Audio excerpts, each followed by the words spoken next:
Pada kesempatan ini saya akan menjelaskan mengenai reaktor batch.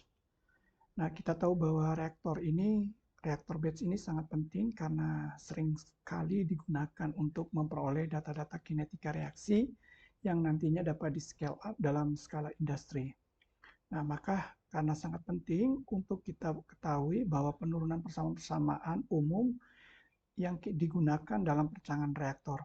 Jadi ini adalah gambar dari reaktor batch, di mana ada data-data yang kita perlu ketahui, ada volume reaktor, kemudian ini ada reaksi misalkan A menjadi 2B, kemudian ada juga data-data terkait dengan mol atau konsentrasi dari reaktan si A ini.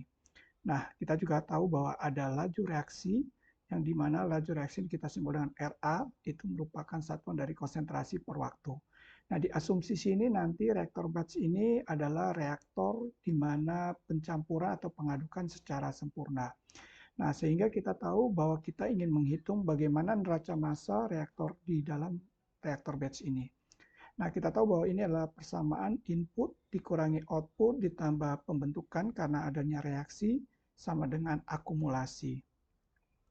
Nah, karena di dalam reaktor batch itu tidak ada aliran masuk dan aliran keluar, maka reaktan A itu bisa kita buat dalam persamaan.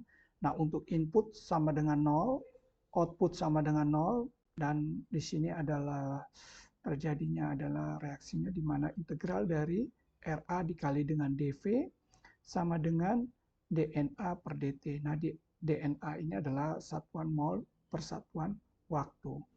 Nah, kita tahu bahwa laju reaksi itu tidak merupakan fungsi dari volume, artinya volume dianggap konstan karena ini adalah karena merupakan pencampuran secara sempurna, maka RA itu merupakan integral dari dV.